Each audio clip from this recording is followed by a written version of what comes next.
Está começando aqui na Verdinha 92.5 Ponto Poder Contexto com Wagner Mendes.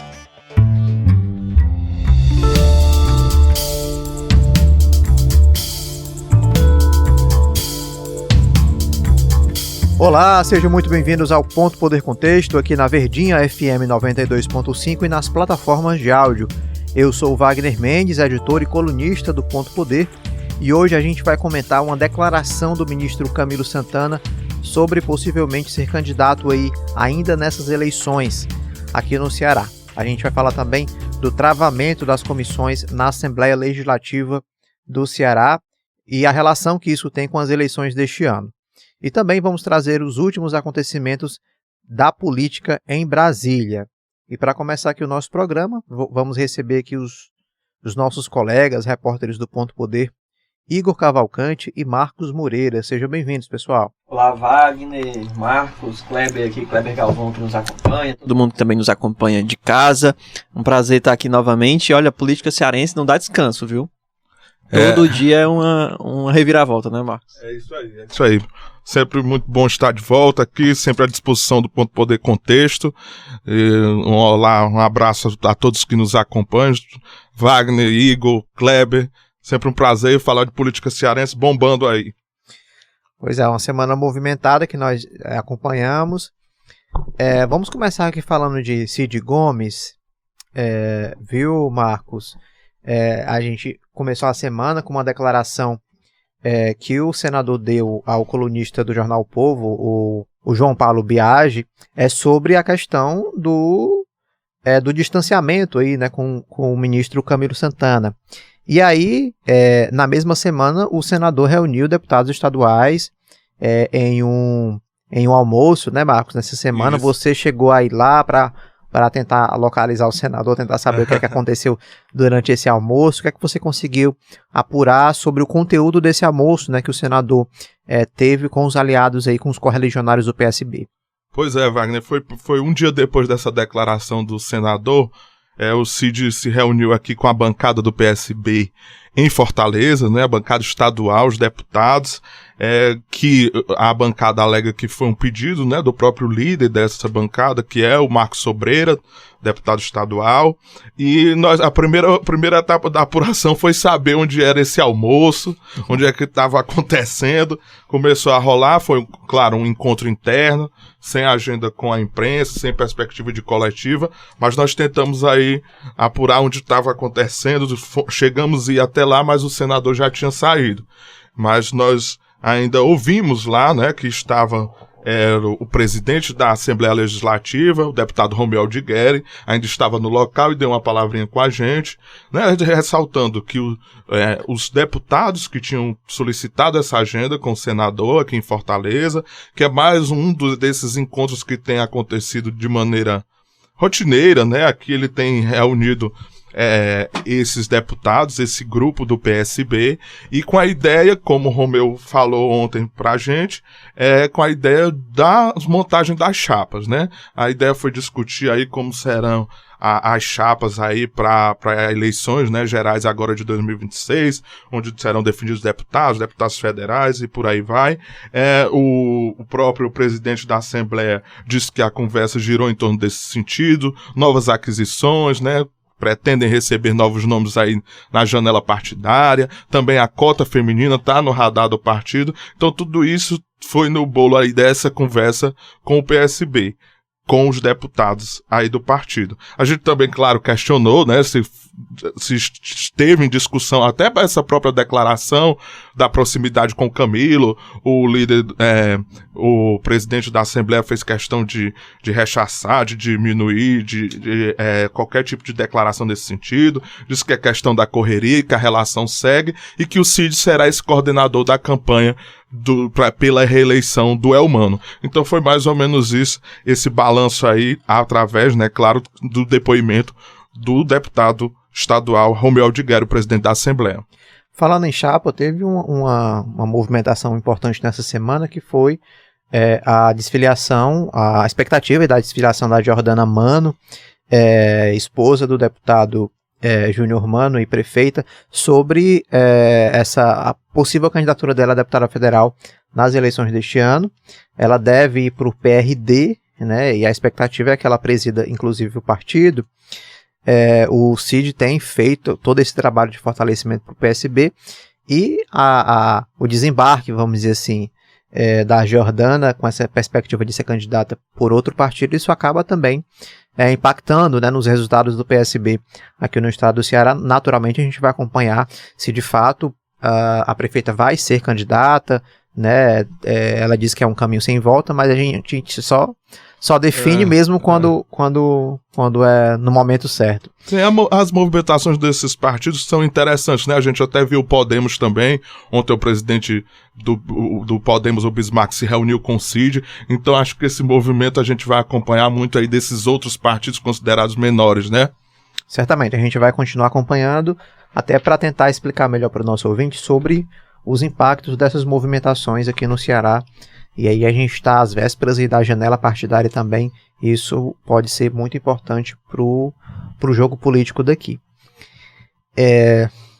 Continuando falando do processo eleitoral aqui no Ceará, Igor, o ministro Camilo Santana deu uma entrevista à Folha de São Paulo, na edição publicada nesta sexta-feira, dizendo que, abre aspas, se eu for convocado para uma missão no meu estado, não é uma escolha pessoal, é pelo projeto, fecha aspas.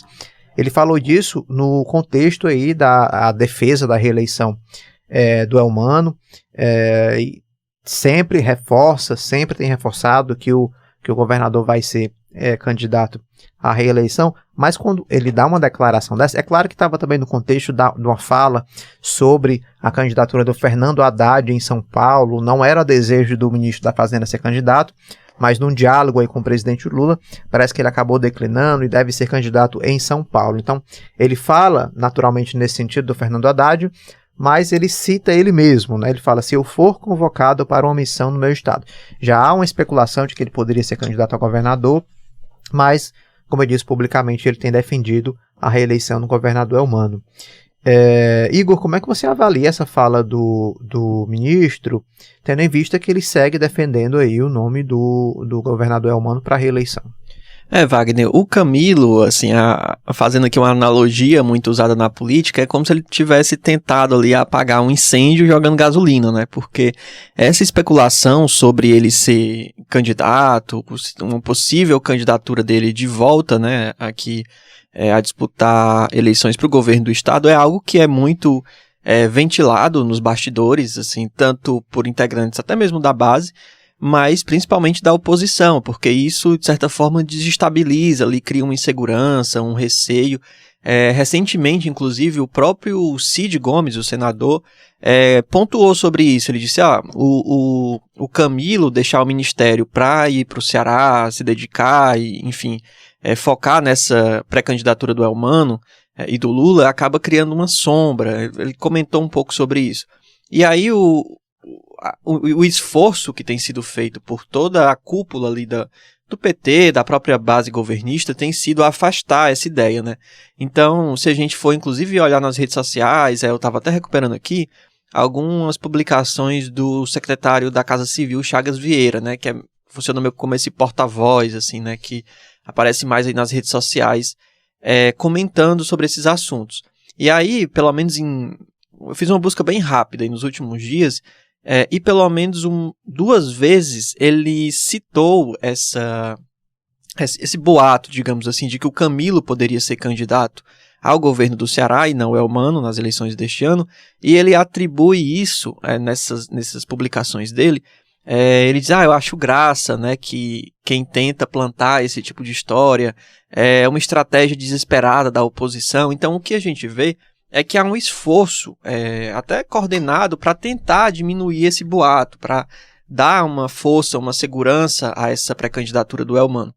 E aí as coisas estavam caminhando nesse sentido, e essa entrevista do Camilo acaba que recua alguns passos. Apesar de ter todo um contexto nessa fala dele, é claro que assim, não é uma fala impensada, né? Assim, não é uma coisa solta.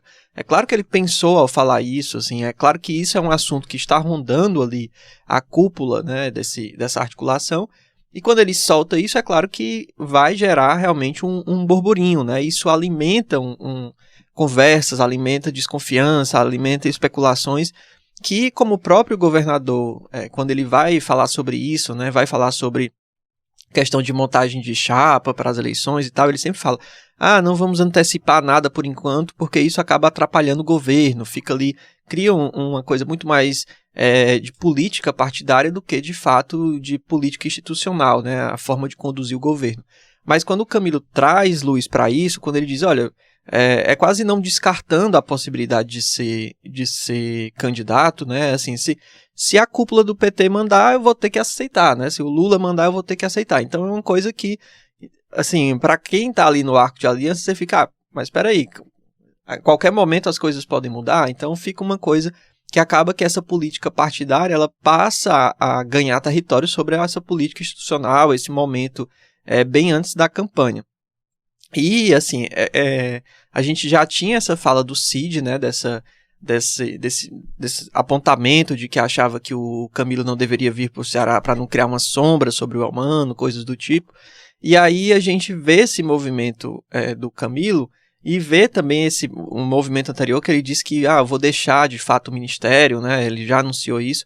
Então aí temos mais um ponto aí de divergência entre um aliado de primeira ordem, um aliado importantíssimo que é o Cid, e o Camilo, né? E acaba que o Camilo alimenta um pouco mais essas diferenças. Então, esse é um outro ponto. E um último ponto é que a gente também tem aí, em meio a tudo isso, entra como um fator dessa equação a questão de que o Nordeste é muito estratégico e muito importante para o PT.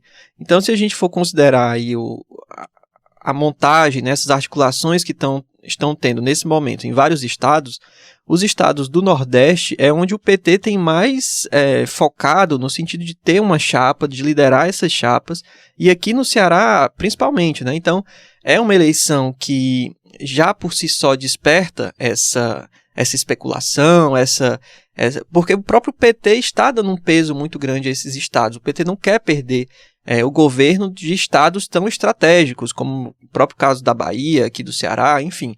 Então, realmente é uma declaração que acaba que coloca aí mais lenha nessa fogueira das especulações mesmo, e claro que a oposição vai trabalhar muito em cima dessa fala. Pois é uma fala que acaba gerando uma dubiedade aí. Ele diz que não quer ir, mas diz que está à disposição caso haja necessidade, então.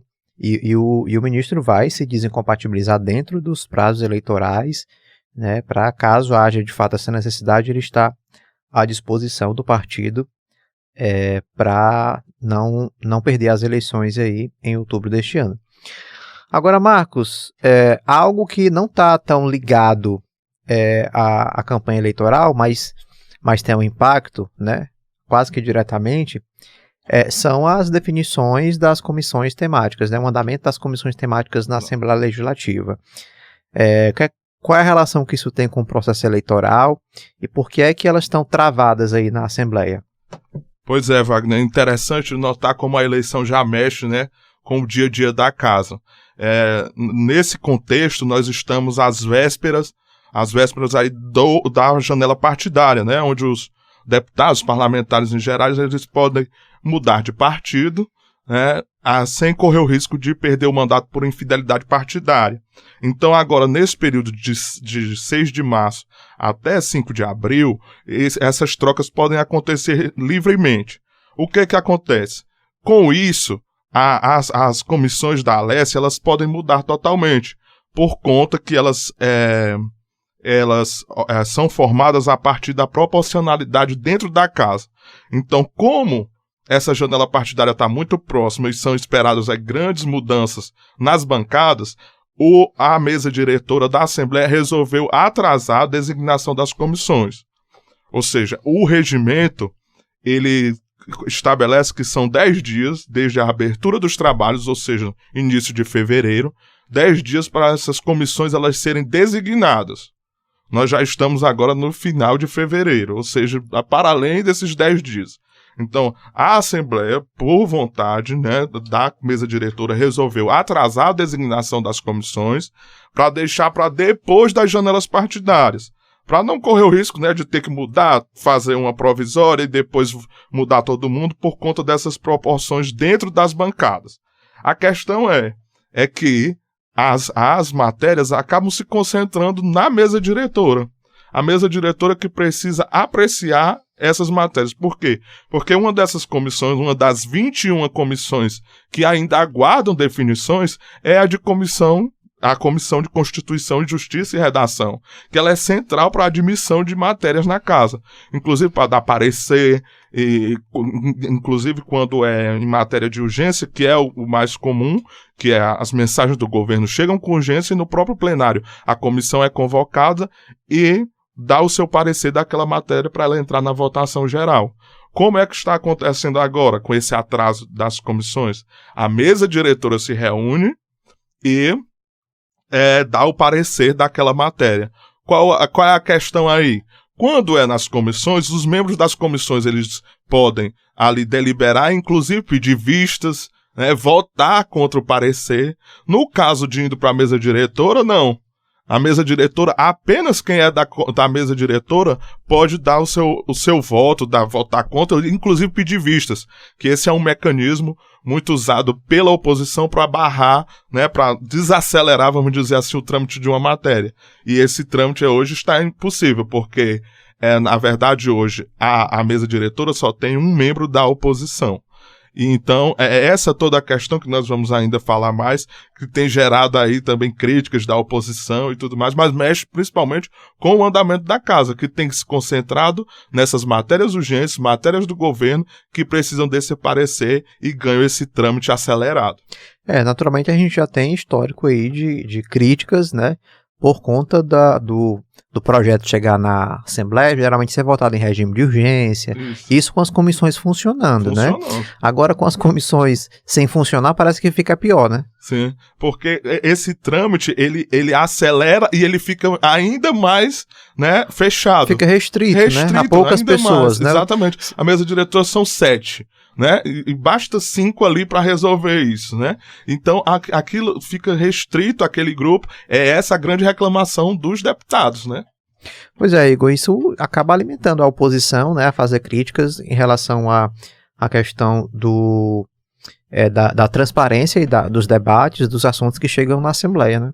Exatamente, assim, o legislativo como um todo, né, não só aqui no estado do Ceará, mas nacionalmente, já é um poder que passa por muitos questionamentos da própria população, né, assim, da questão do trâmite, que muitas vezes é demorado, que muitas vezes acaba só chancelando ali uma coisa que vem do executivo e tal, então já tem esse primeiro ponto que gera um certo desgaste.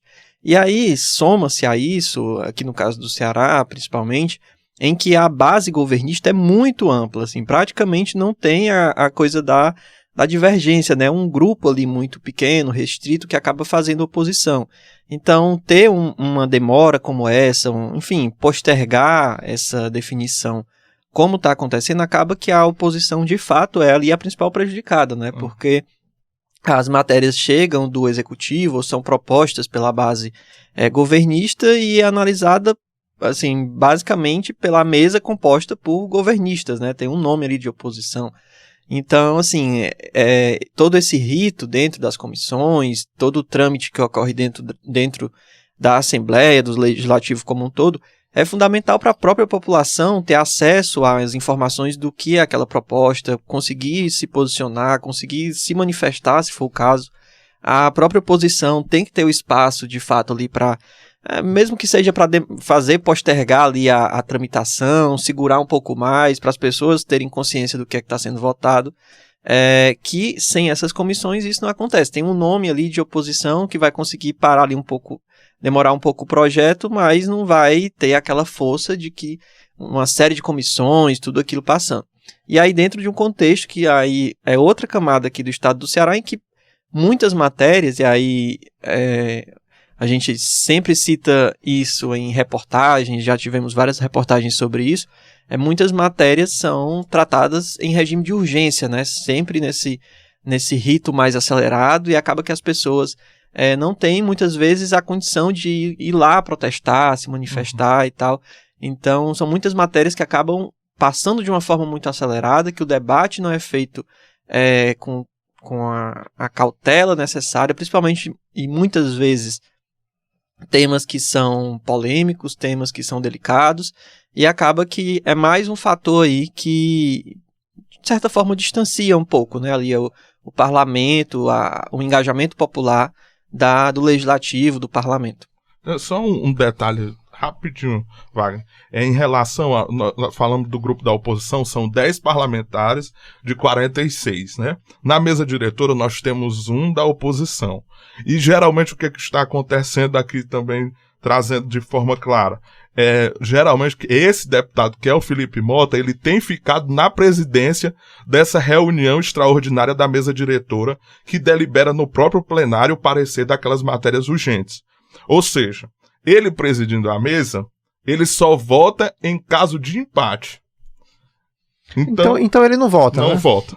É isso. Esse é o resumo do cenário que hoje está, e o presidente Romeu Aldigueri já admitiu que vai esperar mesmo a janela partidária para receber como é que vão ficar as bancadas, e por mais 30 dias, pelo menos 30 dias, nós teremos ainda esse trâmite concentrado na mesa diretora. Mais detalhes, tem uma reportagem do Marcos Moreira lá no Diário do Nordeste sobre essa questão importante, que é a redistribuição aí partidária das comissões lá na Assembleia. Pessoal, muito obrigado aí pela participação de hoje. Obrigado, e qualquer coisa é só chamar. Sempre à disposição. Muito obrigado a todos. Um abraço. A gente vai fazer aqui um intervalo. Na volta vamos falar de um assunto importante, que é a proteção às crianças e adolescentes, principalmente em casos de crimes sexuais. Até já.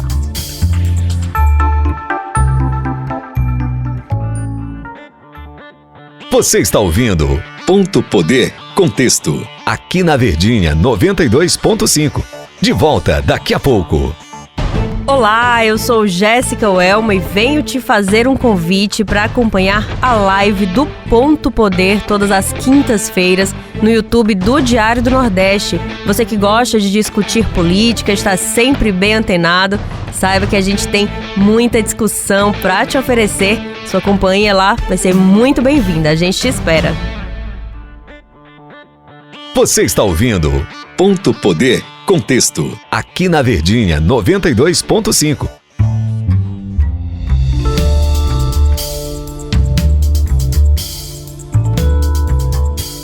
Estamos de volta com o Ponto Poder Contexto. Vamos receber a repórter Luana Barros. Seja bem-vinda, Luana, ao Ponto Poder Contexto. Obrigada, Wagner. Olá para todo mundo que está nos escutando, nos assistindo. Enfim, vamos conversar aí sobre um assunto um tanto difícil. Pois é, Luana, tivemos nessa última semana aí uma forte repercussão sobre uma decisão do Tribunal de Justiça de Minas Gerais, que tinha aí absolvido um homem de 35 anos que mantinha relação, inclusive sexual, com uma menina de 12 anos. Eu queria que você, para quem também não acompanhou esse assunto, né, nos últimos dias, que você explicasse aí pra gente que decisão é essa do Tribunal de Justiça, né, quais foram esses argumentos usados e como é que está a situação agora. Pois é, Wagner, essa decisão ela vem a partir de um recurso que sobe para o Tribunal de Justiça de Minas Gerais, para uma das várias criminais do tribunal, em que um homem de 35 anos, como você disse, tinha sido condenado na primeira instância por estupro de vulnerável, exatamente por manter uma relação com uma menina de 12 anos. Não só ele tinha sido condenado, como também a mãe da menina, por, enfim, contribuir, né? Ela tinha ciência do que estava acontecendo e, enfim, deixou que acontecesse, inclusive tinha, vamos dizer assim, a autorização dela, né? Então, os dois foram condenados pela primeira instância, e aí, em novembro, eles são condenados em novembro e recorrem ao Tribunal de Justiça, e a decisão do tribunal, essa que gerou uma repercussão negativa, ela sai no dia 11 de fevereiro, né? E aí o relator, ele votou pela absolvição tanto do réu como da mãe. O relator é o desembargador Majid Nawef Lawar. Ele vota pela absolvição exatamente porque, segundo ele, haveria um suposto vínculo afetivo consensual entre o acusado e a vítima, né? E aí ele, inclusive, essa decisão repercutiu muito porque ele vai usar alguns argumentos. Ele fala que o relacionamento entre o acusado e a menor não decorreu de um ato de violência, coação, fraude ou constrangimento, mas sim de um vínculo afetivo consensual, inclusive com, enfim, a concordância aí da mãe, né? E aí ele defende que esse relacionamento que ele diz existir, abre aspas, seria uma relação análoga ao matrimônio, fato este que seria do conhecimento de sua família, fecha aspas. Ele inclusive cita que a vítima de 12 anos fala que o acusado tratava ela bem, levava ela para passear, fala que a menina teria tido relacionamentos anteriores, lembrando que é uma menina de 12 anos, então se ela teve relacionamentos anteriores, como o magistrado fala, enfim, ela era ainda menor do que isso, né?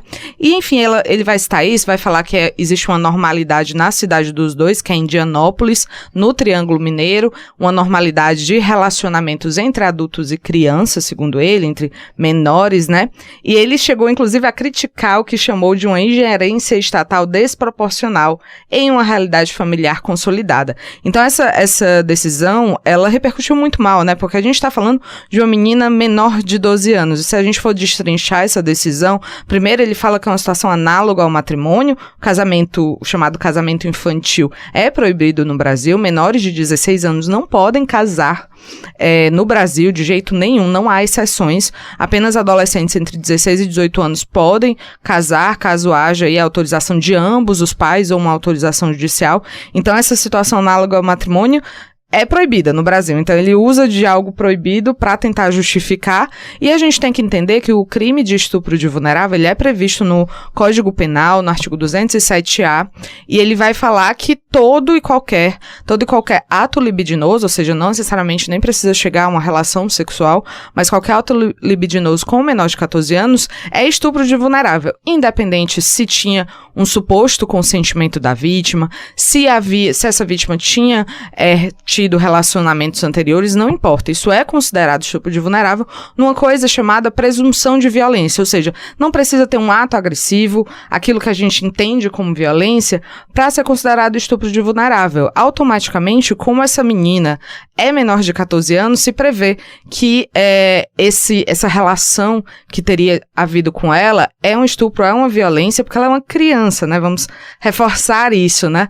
De que ela é uma criança com um adulto muito mais do que 20 anos mais velho do que ela, uma relação de poucos meses. Enfim, a gente vai conversar mais sobre outras decisões que se parecem com essa de Minas Gerais aqui ao longo dessa conversa com você, Wagner. Mas é isso, essa é a decisão. O magistrado voltou atrás, agora no dia 23 de fevereiro, e voltou a condenar aí o homem, né, o homem de 35 anos, e hoje, dia 27 de fevereiro, o Conselho Nacional de Justiça, na verdade, afastou o desembargador Lauá das suas funções, e ele foi alvo de uma operação de busca e apreensão da Polícia Federal. E por que isso? Porque a Corregedoria Nacional de Justiça, que é vinculada ao Conselho Nacional de Justiça, está investigando a prática de delitos contra a dignidade sexual por parte do magistrado durante o período em que ele atuou como juiz de direito nas comarcas de Ouro Preto e Betim, duas cidades de Minas Gerais. 5 pessoas foram ouvidas, relataram que isso teria acontecido. Alguns desses casos são antigos e já prescreveram, né? Então o magistrado não poderia ser denunciado, mas existem casos mais recentes, né? Então, enfim, o homem de 35 anos e a mãe da menina voltaram a ser presos, foram presos na quarta-feira, dia 25 de fevereiro. Então, toda a repercussão negativa acabou revertendo esse quadro, que era, enfim, para além do absurdo, né? Pois é, Luana, e outro ponto importante também é como é que o Código Penal ele define o crime de estupro de vulnerável, né? Quero saber de você se existe mesmo um espaço justamente para essas brechas, como é que foi usada na primeira decisão do Tribunal de Minas Gerais. Exatamente, eu já falei um pouquinho, né, de como é que é previsto esse estupro de vulnerável, como é que está no nosso Código Penal. É uma legislação de 2009, esse artigo que eu citei, né, com a pena varia de 10 a 18 anos e tem alguns agravantes, mas eu vou aproveitar para soltar aqui pra gente uma fala da Luciana Temer. Eu conversei com ela é presidente do Instituto Liberta, que é uma organização não governamental dedicada a combater violência e exploração sexual de crianças e adolescentes. Ela vai falar um pouquinho sobre como foi criado o crime de estupro de vulnerável no Código Penal, né, como é que ele foi inserido, qual o entendimento do judiciário sobre isso, porque existe jurisprudência, né, que é quando vários casos já foram julgados relativos a esse tema, e existe ali um posicionamento majoritário sobre o assunto, e ela também vai explicar por que ainda existem essas brechas que permitem uma decisão como a de Minas Gerais. Vamos escutar ela. Olha só, este crime de estupro de vulnerável, ele entra no Código Penal em 2009. E entra porque antes só tinha a figura do estupro, e que tinha uma agravante quando a menina era menor de 14 anos. O estupro de vulnerável, ele surge justamente para acabar com qualquer possibilidade de avaliação de circunstâncias. Por quê? Porque a previsão do estupro exigia a comprovação de violência ou grave ameaça para se configurar o crime. Quando se cria o estupro de vulnerável, você diz, olha, esta figura aqui, menor de 14 anos, não tem que comprovar nem violência nem grave ameaça. Por quê? Porque se houve a relação com ela, isto é estupro. Isso chama presunção de violência. Ou seja, a sociedade decidiu num determinado momento, 2009, que não é possível ter impunemente relações sexuais, e aqui tanto faz conjunção carnal como qualquer outro tipo de ato libidinoso, com menores de 14 anos. Nós decidimos isso. Bom, mas a lei entra em vigor e aí começa uma discussão, né, jurisprudencial, doutrinária, mas será que não pode analisar as circunstâncias nunca, tal. Enfim, 2017, o Superior Tribunal de Justiça edita uma súmula. A súmula, o que ela é? Ela é uma orientação para os tribunais inferiores e para o próprio tribunal, dizendo que, no caso de estupro de vulnerável, a presunção de violência absoluta e ponto final. Não bastasse isso, em 2018, o Congresso Nacional publica, né, edita e promulga o parágrafo 5º do artigo 217-A, que é exatamente isso que você citou. Não interfere, que você não pode fazer análise da condição da vítima. Ela pode ter tido, inclusive, relações anteriores. E isso não elide o crime de estupro de vulnerável. Ou seja, não há brecha na lei. Então, se não há brecha na lei, o que há? Há uma cultura. A lei não é o problema. O problema é a cultura na aplicação da lei. Eu digo sempre, os juízes, né, promotores, delegados, delegadas, juízes, elas saem do mesmo caldo cultural que todos nós. E o que está dizendo esse caldo cultural nosso? O nosso caldo cultural, que tem 34 mil meninas que se autodeclaram casadas, que no ano de 2023 teve 38 bebês que nasceram por dia, filhos de mães de até 14 anos, este caldo cultural é permissivo com esta violência, né? Então, na verdade, é isso. O que uma decisão dessa faz é traduzir algo que, no fundo, está aceito socialmente. Pois é, Wagner, e aí é mais ou menos isso que a Luciana Temer falou, né? A própria legislação, inclusive eu conversei com ela, conversei com outras pesquisadoras, advogadas, professores de direito penal. A Luciana Temer, ela é formada em direito constitucional, né? Especializada em direito constitucional, e eles sempre falam, a lei, ela é suficiente, a lei já não tem brecha.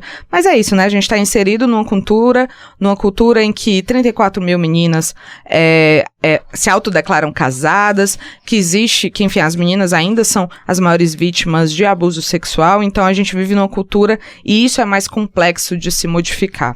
Luana, claro que numa situação, num cenário, uma notícia dessa, numa decisão judicial dessa, há impactos e repercussões, né? Como é que foram as repercussões políticas nesse caso? Como é que os políticos do Executivo e do Legislativo reagiram?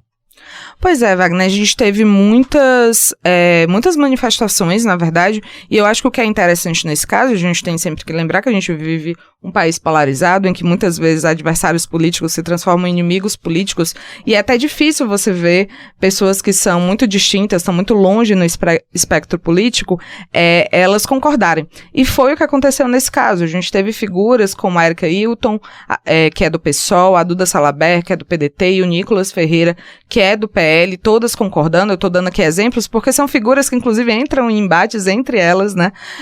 Estão muito distantes, têm posicionamentos absolutamente diferentes, visões ideológicas de mundo completamente distintas, e elas se posicionaram de forma contrária, né? Enfim, repudiaram essa decisão. Eu vou até ler um trechinho aqui do que a Erika e do que o Nicolas falaram. A Erika falou, abre aspas, não há família aí, há pedófilo e vítima, e não há um relacionamento, há um crime de estupro de incapaz, fecha aspas. E o Nicolas vai um pouco nesse sentido, ele fala, abre aspas, falando aqui agora de forma institucional, desejo que ele sofra as consequências administrativas que ele seja afastado do cargo. Mas como Nicolas Ferreira, para mim, ele tem que ser preso. Fecha aspas, né? Então você vê que pessoas figuras, deputados, nesse caso deputados federais, de espectros políticos muito distintos, eles acabaram concordando, né? E aí tiveram algumas ações práticas quanto a isso, alguns ministérios, né, o governo federal de uma forma geral, né, por meio de seus ministérios, também lançaram notas de repúdio. A gente teve deputadas federais, nesse caso a Erika Hilton, que eu já citei, a Duda Salaber, e também a deputada estadual Bela Gonçalves, do pessoal de Minas Gerais, que acionaram o Conselho Nacional de Justiça, né, que a gente já citou aqui há um tempinho atrás, para apurar denúncias, né, contra o desembargador por assédio sexual, e também elas pediam nas representações o afastamento do relator do cargo. O Partido dos Trabalhadores, o PT, ele acionou o Supremo Tribunal Federal para tentar barrar decisões judiciais que relativizem a proteção penal das crianças menores de 14 anos em casos de estupro de vulnerável, né? Então ele foi, a partir desse caso de Minas Gerais, tentar, enfim, fazer com que o Supremo se manifeste sobre o assunto, para, enfim, evitar essas relativizações, essas brechas que a gente falou, né? Que há pouco tanto eu falei como a nossa entrevistada Luciana Temer. E a gente teve também, como sempre acontece, na verdade, nesses casos, a apresentação de propostas para tentar reduzir essas brechas, fechar essas relativizações do que está dito no Código Penal, né? Inclusive, a gente teve um projeto da senadora Damares Alves, do Republicano, mas o projeto que foi votado, e foi votado nessa semana, já nessa esteira dessa repercussão negativa sobre o caso, foi o projeto de lei 2195. Ele foi apresentado, na verdade, em 2024. Porque eu acho que isso é uma coisa importante de falar, é que esse caso não é isolado. Ele talvez tenha sido um caso mais extremo, porque o conceito utilizado aí pelos embargadores, pelos magistrados, foi de um diferencial, de um distinguish, de que teria uma família consolidada e tudo mais, mas existem outras decisões similares a essa. Mas, em geral, elas são aplicadas quando há o que se chamaria de uma diferença menor de idade, ou seja, normalmente o acusado tem 18, 19 anos, e a menina tem nessa faixa etária dos 12 aos 14, e por isso, normalmente, existem filhos já nessa situação, e normalmente existem decisões que absolvem esses homens adultos que se relacionaram com essas crianças, né? E aí, então esse projeto já vinha sendo discutido, porque essa não é a primeira decisão nesse sentido, e esse é um projeto de autoria da deputada federal Laura Carneiro, ela é do PSD do Rio de Janeiro, e ela acrescenta um trecho lá naquele artigo do Código Penal que eu citei, né? E ela é um parágrafo que vai dizer que é absoluta a presunção de vulnerabilidade da vítima e inadmissível sua relativização. E aí esse projeto foi aprovado, eu conversei com a deputada Laura Carneiro algumas horas antes dele ser aprovado, ela inclusive falou que já tinha conversado com o presidente do Senado, Davi Alcolumbre, porque esse projeto ele já tinha sido aprovado em 2025 pela Câmara dos Deputados e já tinha sido aprovado também pela Comissão de Constituição e Justiça do Senado Federal. Então faltava apenas mesmo ir para o plenário, ter esse aval dos senadores no plenário para poder ir para a sanção presidencial. E aí eu vou também deixar um trecho aqui da conversa com ela, que você confere completa lá no Diário do Nordeste, mas um trechinho do que ela falou, de como ela explicou esse projeto de lei, o que é que ele muda na prática, né, na aplicação dessa legislação. Vamos ouvir. Na verdade, eu já sou autora da lei que proíbe o casamento infantil, ou seja, menor de 16 anos não pode se casar. Por outro lado, o próprio Código Penal já tem a presunção dos crimes de estupro vulnerável, que eu também relatei em um outro momento da minha vida lá atrás, quando nós relatamos toda a parte de violência sexual no Código Penal. Agora, se nem assim a gente tem conseguido, nós apresentamos esse projeto em 2024 para que essa presunção seja absoluta, ou seja, não há margem para discussão dessa presunção. É menor de 14 anos, é criança. Foi usada sexualmente, seja como for, mesmo consentimento, é estupro. Na verdade, esse projeto não é em função do que aconteceu em Minas Gerais. Mas se esta lei já estivesse vigorando, não teria acontecido em Minas Gerais. E, infelizmente, ainda em muitas áreas do país, país, em muitos rincões do país, especialmente, os homens ainda acham que são donos das mulheres e que podem dispor delas, inclusive e especialmente das meninas muito mais frágeis, muito mais sem informação, sem comprometimento e às vezes não por maldade da família, mas por pura ignorância. Não ignorância no sentido de burrice, ignorância no sentido de não saber que aquilo existe. Sempre legislar e criar os mecanismos para que a gente tenha orçamento para as políticas públicas de conscientização, de proteção, de prevenção, claro, que possa cuidar dessas meninas em havendo esses episódios. Esse é o nosso papel. E eu tenho certeza que o Congresso Nacional, nesse aspecto, tem cumprido muito bem o seu papel. Luana, e o que é que pode ser feito aí para tentar reduzir decisões como essa e garantir a proteção a essas meninas, né? Que na realidade aí são as maiores vítimas do estupro de vulnerável no Brasil. Pois é, Wagner, assim, eu tive na semana toda, na verdade, falando sobre esse assunto com mulheres que atuam nas diferentes áreas de proteção às meninas, lendo muito sobre isso, enfim, acompanhando os desdobramentos desse caso que aconteceu aí ao longo de toda essa semana, principalmente, né? E uma coisa que se concordou muito, apesar desse projeto de lei apresentado pela deputada Laura Carneiro, que pode ser que vire aí legislação se for sancionada pelo presidente Lula, é de que o que a gente tem na lei já é suficiente. Então, assim, elas reforçaram muito isso. A gente não precisa mais de soluções que passem pelo direito penal, que passem pela legislação, porque a legislação já é suficiente. Então, os mecanismos precisam ser outros, né? A gente precisa dar atenção a outras coisas. E isso passa pelo Poder Judiciário, que esteve no grande holofote desse caso, porque foi uma decisão do Poder Judiciário, de um tribunal, de um Estado, mas que, querendo ou não, né, quando isso ganhou os holofotes, a gente percebeu que existem outros casos em outros tribunais de Estado, mas inclusive até no próprio Superior Tribunal de Justiça, que é aí, né, que seria para onde iria um recurso de um caso como esse, que é nacional e tudo mais. Então, na verdade, não é um caso isolado, mas que também existem ações de proteção que precisam passar pelo Executivo e até pelo Legislativo, mas em outra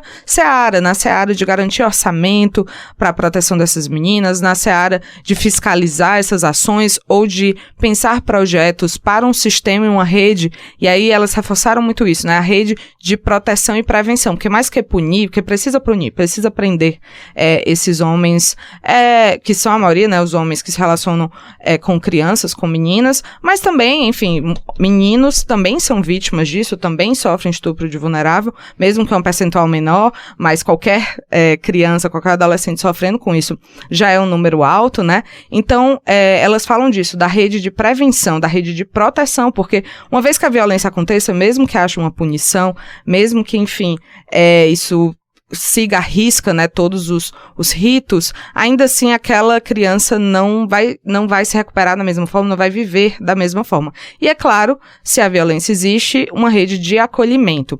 Então eu vou também colocar um trechinho da conversa que eu tive com a professora Georgia Oliveira. Ela é professora efetiva de Direito Penal do curso de Direito da Universidade Regional do Cariri, no campus de Iguatu, e é doutoranda em Direito pela Universidade de Brasília. Ela vai fazer exatamente esse panorama do que nós podemos fazer para proteger as meninas, para proteger os meninos também. As meninas, infelizmente, ainda são o percentual maior, é quase 80% das vítimas são meninas, mas enfim, para proteger as nossas crianças e adolescentes. Então vamos ouvir a Georgia Oliveira. É preciso uma reflexão aí do próprio Poder Judiciário, e aí a gente já tem o envolvimento do CNJ, do STJ, e provavelmente vai haver um envolvimento do STF na reflexão sobre esse tipo de dinâmica decisória, porque de fato, hoje o que já há na legislação e até nos entendimentos que estão simulados, né, pelo STJ, já impede esse tipo de relativização. E aí é claro que, quando a gente olha para a perspectiva do distinguish, é claro que o direito penal e a aplicação do direito penal não é suficiente para uma situação, para resolver, né, entre muitas aspas aí na palavra resolver, uma situação de violência como essa. É tanto que a gente vê que nesse caso de Minas Gerais, quem realmente identificou ali a situação de violência foi quem? Foi a escola, depois passou pelo Conselho Tutelar. Então, existe a necessidade, na verdade, aí seria importante haver uma preocupação, né, do Poder Legislativo, bem como do Poder Executivo, em todos os âmbitos, tanto municipal, estadual e federal, em fortalecer a malha e o Estado na sua função preventiva e na sua função de amparo a essas crianças e adolescentes que são vítimas de violência e que são a maioria das vítimas de violência sexual no Brasil hoje, segundo apontam, né, os dados, por exemplo, do Fórum Brasileiro de Segurança Pública. Então, é claro que a aplicação do direito penal, dentro de uma situação de violência e de estupro de vulnerável, ela não é suficiente para resolver essa questão. Agora, é importante que a legislação seja aplicada até mesmo para que essa vítima não seja, a partir do momento, né, em que se consolida ali uma situação de uma formação de uma unidade familiar, a partir de uma situação de violência, que essa vítima ela não seja jogada ali à própria sorte. Porque o que é que existe, até qual é a repercussão de você dizer, né, enquanto Estado, e aí Estado juiz, né, de você dizer que não vai aplicar a lei nesse tipo de caso? Você está dizendo o seguinte, olha, a violência já aconteceu, ela se consolidou, é algo que socialmente é aceito em algum nível, e aí você vai estar fadando essa criança, essa adolescente, a viver as consequências da violência para o resto da sua vida. Então, ela, por exemplo, vai engravidar muito cedo, e aí ela não vai ter condições de se manter nos estudos, ela não vai ter condições de atingir algum nível de estabilidade e independência financeira. Ela vai sofrer outras violências ali que estão arraigadas nessa situação de dependência e nessa situação de vulnerabilidade. E aí você tem também a ligação, né? É muito importante falar que esse tipo de decisão atinge majoritariamente, né, meninas pobres, meninas negras, que também são a maioria das vítimas de estupro de vulnerável no Brasil. Então, quando o Estado deixa de aplicar, né, a legislação, ele passa também a chancelar essa situação de violência e todas as consequências que essa situação de violência traz para a vida e para todo o percurso de vida dessa menina. E aí é muito importante que a gente não foque em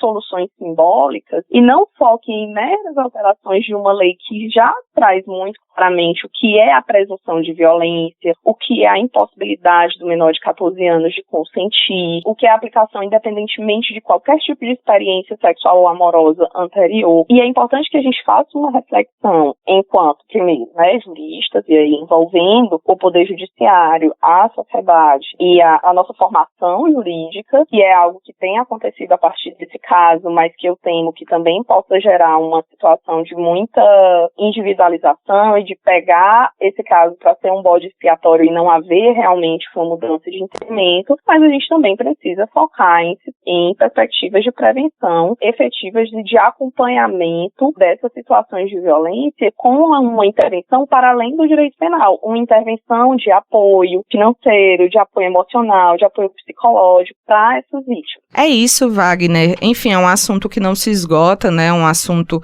É isso que a Georgia falou. É importante, esse caso foi um caso extremo, que já foi revertido, inclusive, enquanto a gente conversa, e já, inclusive, investigações contra esse magistrado, né? Porque aí se descobriu uma série de outras coisas sobre a conduta dele, mas ele não é um caso isolado, ainda que extremo, e serviu para colocar o holofote. Então, acho que o principal agora é não deixar que isso seja algo que suma, né? Foi resolvido esse caso, então agora não vamos mais falar sobre isso. Pelo contrário, a gente precisa falar abertamente, a gente precisa reforçar que essa menina de 12 anos agora vai ser acolhida, esperamos, obviamente, esse acusado vai ser preso, foi sentenciado, mas é preciso olhar para todas as outras meninas e meninos que ainda estão sofrendo com isso em todo o país, né? Então, vamos torcer para que isso não seja esquecido, para que isso, na verdade, seja usado para a gente discutir cada vez mais, efetivar cada vez mais ações sobre esse assunto. E a política é importante para isso, né, Luna? A gente tá num ano de eleição, onde a gente vai eleger deputados, senadores, são pessoas que legislam as leis, né, encontram ali limites para crimes que a gente acaba vendo diariamente, como é esse que a gente relatou aqui no programa de hoje, né? E também fazer esse alerta para os nossos ouvintes também. E também os governadores, o próprio presidente vão ser eleitos também esse ano e são os responsáveis por essas redes de proteção de forma mais efetiva, porque são quem controlam os orçamentos estadual e federal. Então é importante que haja esse olhar de proteção à infância e adolescência, é algo previsto na Constituição, né? Criança e adolescente são prioridade absoluta, constitucional nossa, então é bom estar de olho no que é que eles vão propor, para que não seja só aquela coisa de tentar capitalizar numa coisa que está tendo repercussão negativa, que seja, na verdade, algo que eles encampem enquanto luta, né? Então é isso, Luana Barros, muito obrigado pela participação, pela contribuição no Ponto Poder Contexto de hoje. Eu que agradeço, pode chamar sempre. Agora a gente vai fazer um breve intervalo, na volta vamos conversar por telefone com a repórter Beatriz Matos para falar dos últimos acontecimentos de Brasília. Voltamos já.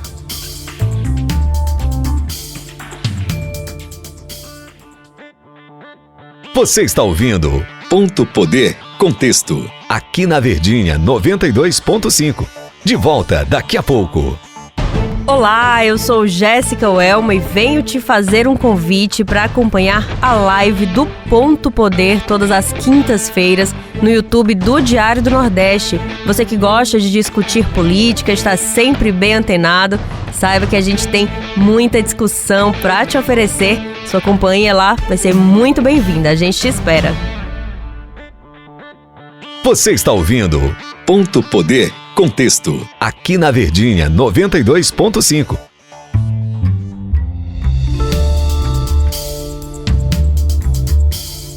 Estamos de volta com o Ponto Poder Contexto. Vamos receber por telefone, direto de Brasília, a repórter Beatriz Matos. Olá, Beatriz, seja muito bem-vinda.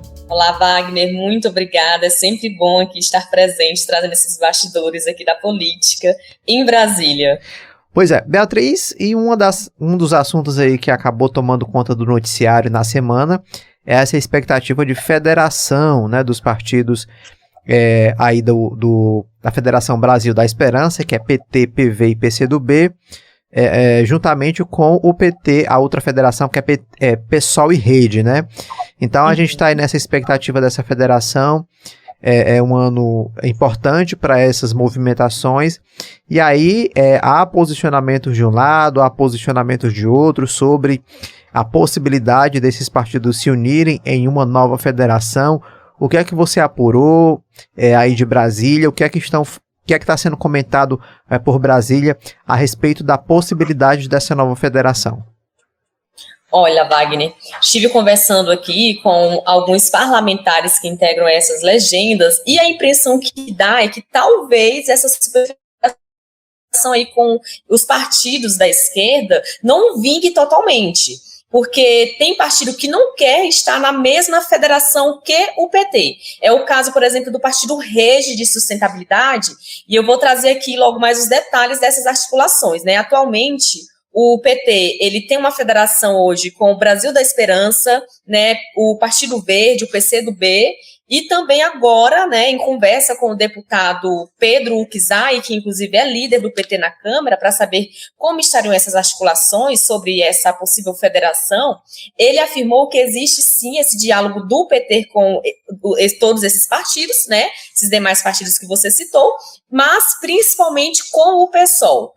O deputado informou que é de grande interesse, sim, para o Partido dos Trabalhadores fazer essa parceria, só que pela avaliação, Wagner, do próprio deputado, inclusive, ele informou que as legendas têm algumas posições diferentes, né? Então, apesar de ser uma boa alternativa para o PT, no entanto, ainda é um processo que está sendo construído. Inclusive, Wagner, isso confirma mesmo essa mesma informação que o deputado Pedro Uczai me informou, pois quando eu fui conversar com interlocutores do Partido Rede, a informação é que eles estão apenas esperando aí uma decisão do PSOL para saber se Rede continua no mesmo barco que o PSOL, porque atualmente eles têm aí também essa parceria, PSOL e Rede, Wagner. O PSOL, ele chegou a informar que recebeu sim esse convite da federação com o PT, e a direção nacional do PSOL vai se reunir agora, no dia 7 de março, para decidir. Mas essa reunião, Wagner, vai ser apenas, pelo que parece, pelo que eu estive conversando, deve ser apenas aí algo mais burocrático mesmo, né? assim, parte de um rito, porque a sinalização é que eles já rejeitem essa possibilidade de federação com o PT, pois eles devem continuar essa parceria aí, essa federação do PSOL com a rede, uma vez que eles já vêm de uma longa caminhada, já estão mais alinhados, então eles estão evitando outras federações, porque não querem ter esse novo trabalho, melhor dizendo, Wagner, de realinhamento, porque demanda tempo até que uma legenda se adeque à outra, né? Então, para que o Partido Rede e Sustentabilidade, o ideal é permanecer como eles já estão, que é essa federação PSOL e também Rede, né? E se o PSOL optar por aceitar a federação com o PT, o Rede já informou que não deve continuar com o PSOL e deve buscar aí federação com outros partidos. Inclusive, a informação que eu obtive é que eles, inclusive, do Rede, já receberam o convite dos partidos do PDT e também o PSB, e aí eles vão avaliar conforme a decisão que o pessoal for tomar depois dessa reunião aí que vai ter para decidir se vai aceitar o convite do PT para integrar na federação ou não, Wagner. Por enquanto, o cenário que está sendo desenhado está desta forma, né? Então, talvez não seja totalmente possível esta superfederação com todos os partidos da esquerda, porque tem partido aí que, pelo que parece, não quer se atrelar ao PT. Pois é, esse bastidor, né, que a Beatriz traz é importante, porque aí já se desconfiguraria uma federação, né, PSOL e Rede, a Rede tentando encontrar um outro caminho caso o PSOL for mesmo para a Federação Brasil da Esperança. Agora, Beatriz, só explicando aqui para o nosso ouvinte, né, às vezes as pessoas não estão muito atentas ao que é uma federação. Só relembrando aqui rapidamente que a federação, houve uma necessidade de criar esse novo formato aí de união de partidos. É como se fosse uma coligação que dura 4 anos e não só o período da eleição, em que esses partidos eles acabam se ajudando, né, no processo eleitoral, em votos de legenda, na definição para a eleição desses candidatos. A deputado estadual, a deputado federal, a vereador nas eleições aí legislativas, e também eles precisam votar juntos, né, tomar decisões conjuntas nos parlamentos, né, nas câmaras municipais, nas assembleias legislativas e na Câmara Federal. Então, e aí surgiu essa necessidade por conta da cláusula de barreira, né, Beatriz? Porque hoje há uma série de regras impostas aos partidos para que eles tenham uma certa representação no Congresso Nacional, para que eles não deixem de existir, né, sem recurso partidário, sem verba para manutenção aí durante todo o ano de atuação desses partidos. Então, acaba que muitas dessas federações acabam não se concretizando justamente pelo que a Beatriz trouxe aqui pra gente, né, em relação à rede. Às vezes você tem uma divergência muito grande ideológica, né, com alguns ou com outro partido que você acaba não querendo, por mais que você seja ajudado na questão da cláusula de barreira, né, na conquista de vagas na Câmara, mas você acaba perdendo um pouco da autonomia na tomada de decisão, nas críticas, por exemplo, ao PT, porque o PT é governo hoje, governo federal, então isso acaba também interferindo em muita coisa, não só na questão na hora do voto, né, mas no dia a dia mesmo das posições e propostas que os partidos acabam atuando no Congresso Nacional principalmente. Sim, Wagner, inclusive, lembrando que esse prazo final aí para o registro dessas federações partidárias junto ao TSE é até 4 de abril, hein? Então, eles devem aí estar buscando fazer essas articulações, né, para que se alinhem o mais rápido possível. É uma correria grande, viu, Beatriz? Isso. Agora, Beatriz, um outro assunto que também rondou essa semana foi a possível saída da deputada federal Luiziane Lins do PT. Já há um grande desgaste na relação dela com o partido. A gente recebeu informações de que tanto a Rede quanto o pessoal fez convites formais a ela, para ela se candidatar nas eleições deste ano. Ela está avaliando essas propostas, mas o deputado Pedro Uczai, que você conversou com ele, né, Beatriz, em Brasília, um dos representantes do PT no Congresso, falou sobre o assunto, né?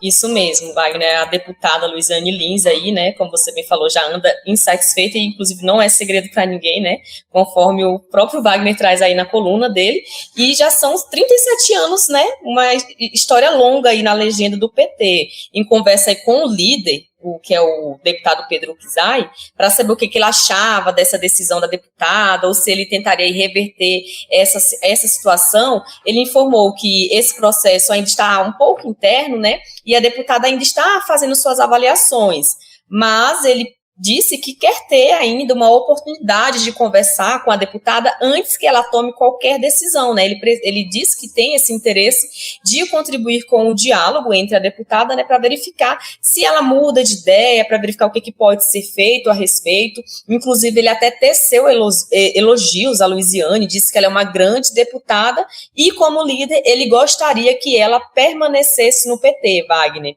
Né, eu também entrei em contato com parlamentares dos partidos, né, que está sondando, rodeando a deputada Luiziane Lins, caso ela venha mesmo deixar o Partido dos Trabalhadores, né, que é o Rede e o PSOL. O Partido Rede, a informação é de que eles, sim, fizeram esse convite e estão trabalhando muito para que ela se filie à legenda para disputar aí para a Câmara ou também para o Senado Federal. E de acordo com essa fonte também, Wagner, ela ainda não tomou essa decisão final porque ela insiste em conversar com as lideranças nacionais do PT antes de bater o martelo. Então vem aí essa articulação que o próprio Pedro Kizai, né, informou. Eles precisam conversar antes para alinhar, né? Então, a própria assessoria também da deputada falou que até o momento ainda não tem essa decisão formal. Pois é, então, cenas dos próximos capítulos, é claro que a gente vai estar atento também a essas movimentações do Ceará, que acabam replicando também em Brasília. A Beatriz vai estar sempre trazendo para a gente os detalhes, né, os bastidores dos últimos acontecimentos. Beatriz, muito obrigado aí pela presença, pela participação de hoje. Imagina, Wagner, eu que agradeço e até a próxima. Até a próxima, Beatriz. O Ponto Poder Contexto vai ficando por aqui. Lembrando que você pode compartilhar o nosso programa através das plataformas de áudio, como Spotify, Deezer e Google Podcast. Apresentação e produção Wagner Mendes, áudio e sonoplastia Kleber Galvão, apoio técnico Glauber Souza e Samuel Macedo. Até o próximo sábado.